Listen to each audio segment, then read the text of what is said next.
Hey you guys, happy week before Thanksgiving. I hope you guys are so excited for this week and you're gonna spend lots of time with friends and family, eating some really good food.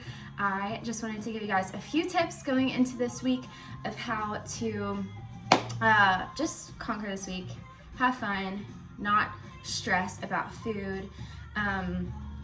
This program is all about learning your metabolism and how to balance your blood sugar. And I know that we've done a little bit of tracking so far, and that just helps create awareness of the components of the food that we're actually putting in our bodies. This week I really want you guys to focus on movement. So getting outside, going on walks, getting your family involved, getting your friends involved, maybe go on a hike. I know Tracy crushed a hike this last weekend and just sent me the most beautiful picture. So let her be our inspiration to get outside and just enjoy the beautiful outdoors that God has given us and move our bodies and be grateful. Movement is one of the non-food things that help us to balance our blood sugar, right? So specifically after eating a meal, but really it doesn't have to be right after a meal. Any exercise is better than no exercise. So maybe you are able to get in a workout that morning. I know the studio that I coach at, we have a couple classes the morning of Thanksgiving, or maybe you get in a quick run. I know some families are 5K families. Mine is not. But get a workout in, get a walk in. Maybe you take your family on a walk in the neighborhood after your Thanksgiving lunch or your Thanksgiving dinner. So whatever that looks like, I really want to challenge you to get outside specifically this week. I know it's cold, but it feels so good after you get that movement in. It feels so refreshing and you don't feel as blah after a meal, right? You feel more energized, even if you're just going on a walk.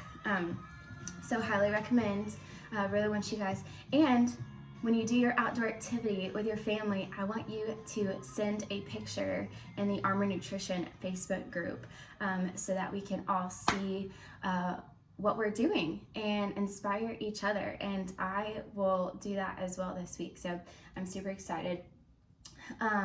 Okay, so a couple tips going into Thanksgiving. I don't want you guys to really stress about putting things in a tracker or on Thanksgiving specifically. This whole program is about learning how your metabolism works and empowering ourselves to eat in a way that makes us feel better, right? So it's not a diet to learn how to balance your blood sugar, right? Eating protein, healthy fats, and fiber in every meal, that's not a diet. That is a lifestyle, right? It's something that we can do for the rest of our lives.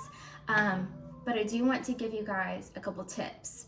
Now, whenever I go into a meal knowing that I'm gonna have starchy carbohydrates or sugar or both, what I like to do is I grab a full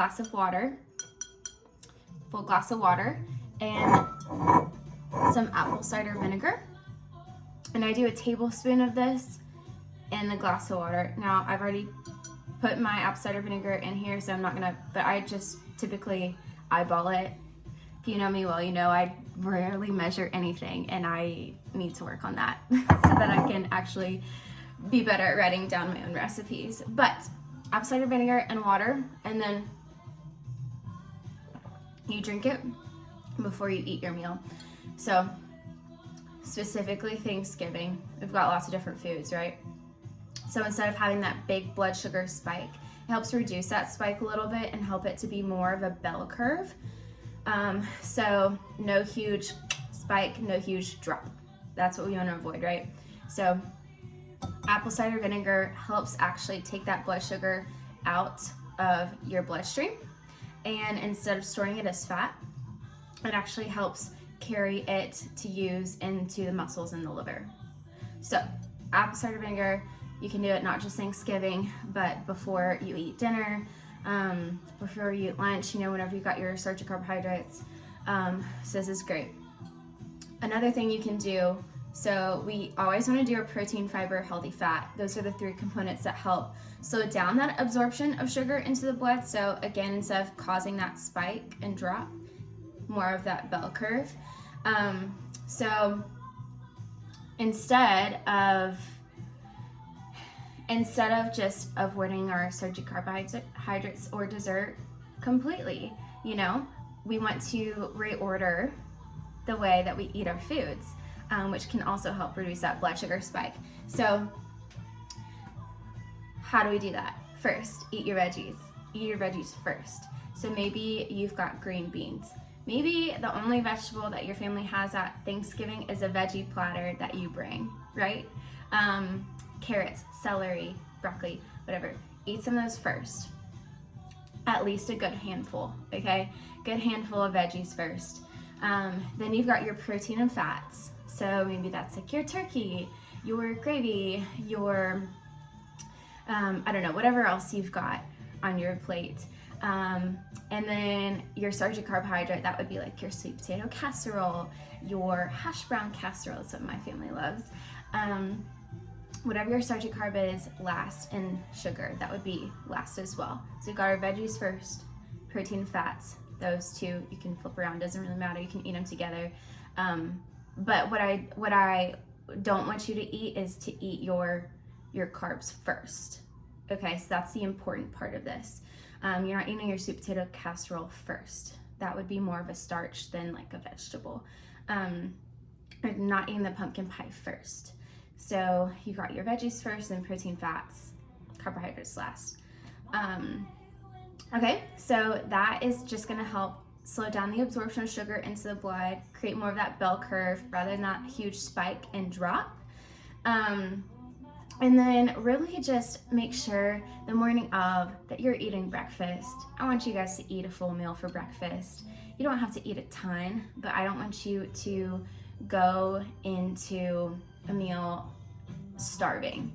So you're eating a good meal for breakfast, good blood sugar balancing breakfast, and then eating, it's just our Thanksgiving dinners, like it's just another meal, right?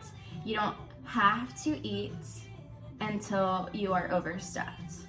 But again, like it's also just one meal. So if you do have 2 pieces of, if you have a piece of apple pie and pumpkin pie, like I don't want you to beat yourself up over that and feel shame and guilt, right? Like we are eating to balance our blood sugar, and then one day is not going to ruin you. We don't want that all or nothing mindset.